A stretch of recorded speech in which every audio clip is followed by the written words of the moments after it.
we want to celebrate the success God has given us on life issues. From life-saving state legislation to potentially game-changing Supreme Court cases, 2021 may end up being one of the most significant years for life ever.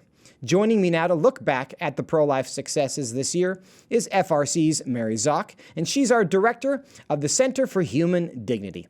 Mary, good to see you. Merry Christmas. Merry Christmas. Thanks for having me. Well, we are glad to talk to you and thankful for all that you have helped accomplish this year. When you think about 2021 and the life issues, everything that you worked on, what comes to mind first? Well, Joseph, I saw recently a report that 2021 was the worst year ever for the abortion industry. And that means it's a great year for the unborn, a great year for FRC. The big thing that comes to the top of my mind with this is the state level legislation. I think that Dobbs is at the forefront of a lot of people's minds when it comes to what's going on. And what people need to recognize is that Dobbs is the product of state level legislation that has been enacted through the efforts of state legislators around the country who have been voted into office by strong pro-lifers throughout the states. That's exactly right. And Mary, I'm curious, do you recall from that particular article what the abortion industry said made this the worst year ever for abortion? I do. In fact, they cited that 106 they called them anti-abortion restrictions, but 106 pieces of pro-life legislation were enacted in 2021 alone. And that is notable because it's greater than any other amount in history. The next largest number enacted in a year was 89. So this is really showing that not only are people beginning to vote legislators into office who are pro-life, but they're beginning to hold them accountable for being pro-life while they're in office. Mary, it's a tremendously encouraging number, the amount of legislation that has been passed at the state level. What do you attribute that growth to? Well, I think that people have started to recognize the need more than ever to protect the unborn. I think that the development of the ultrasound, the development of the fetal Doppler, these advances in science that we have seen that have taken place since 1973 have made people recognize the dignity of the human person that we've always known was there, right? We recognize that every unborn child is a person made in the image and likeness of God and therefore is worthy of dignity and respect. But I think Planned Parenthood and the abortion industry has inadvertently helped the pro-life movement because their message has been exposed. We've seen the instances where they've exploited women. We've seen Planned Parenthood finally admit that Margaret Sanger was a racist and a eugenicist. We've seen the pro-abortion movement desire to exploit women at all costs, with President Biden recently removing the REMS from chemical abortion, which we know will just make things more dangerous for women. We've seen how little the abortion industry cares about women. And at the same time, we've seen the humanity of the unborn child. And I want to get into that and how that's impacting kind of the way the public is perceiving this issue. But before I do, I want to talk in a bit more detail about these 100 plus pieces of legislation at the state level.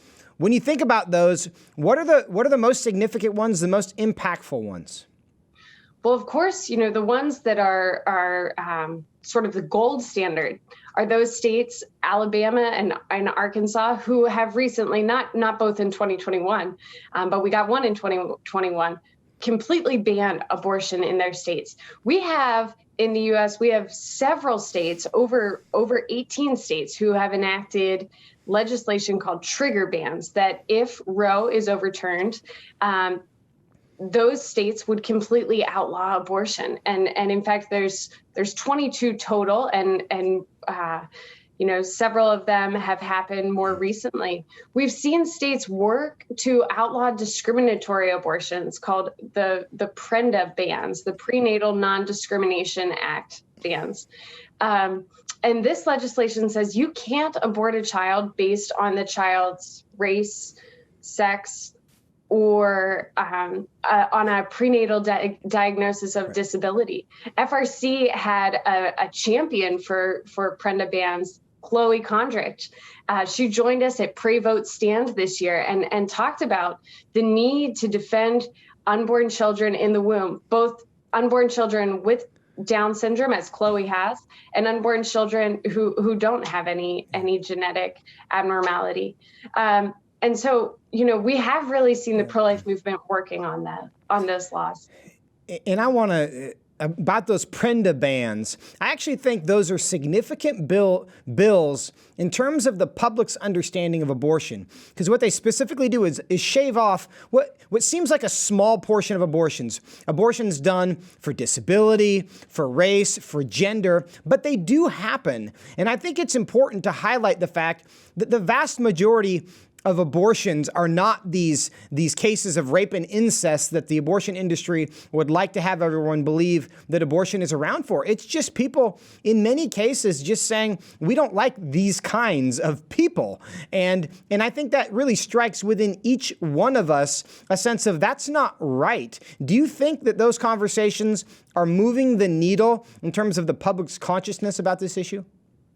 I certainly think they are. Anyone who knows someone with Down syndrome or with any sort of intellectual or physical disability knows the joy and love that those people bring. My family is blessed. I have an older sister named Marita who has both physical and intellectual disabilities.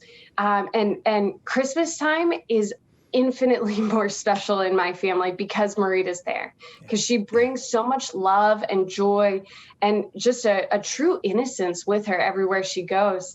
And I think that when people know someone like Marita, and then you tell them, well, did you know in the United States, 67% of babies who were prenatally diagnosed with a condition like Marita's, a condition of Down syndrome, are aborted? That doesn't sit well with people because we know that this world needs a lot more love. And we know that people who have Down syndrome and are just beautiful examples for all of us of how to love others. Now, Mary, one of the impacts of all of this state legislation is all of the litigation surrounding it. Because, of course, the abortion industry does not take this sitting down. And one of those laws is now at the Supreme Court. In the Dobbs case, oral arguments have been heard. We are hoping and praying that in June, it's going to actually result in the overturn of Roe. What's the connection there between the legislation and what the Supreme Court's doing? Well, as you said, Joseph, the state legislation is so important. Those prenatal non-discrimination acts that I mentioned, in some states, they're able to go into effect. In other areas, they haven't been able to go into effect. And it's really wild to watch organizations like Planned Parenthood speak out and say, no, you should be allowed to abort a child because they have Down syndrome or because it's a baby girl or because that child is Black. It really twists the pro-abortion industry into knots. What we saw in the Dobbs case is Mississippi's Gestational Age Act, which was a piece of bipartisan supported legislation that came out of Mississippi that banned abortion after 15 weeks. It was not able to go into effect, of course, because of Roe, and the appeal was made to the Supreme Court.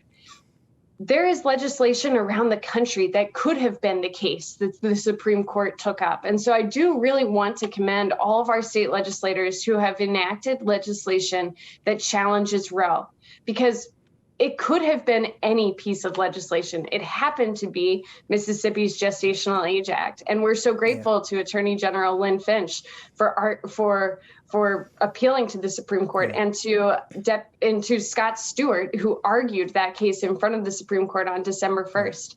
And we're hoping it will overturn Roe.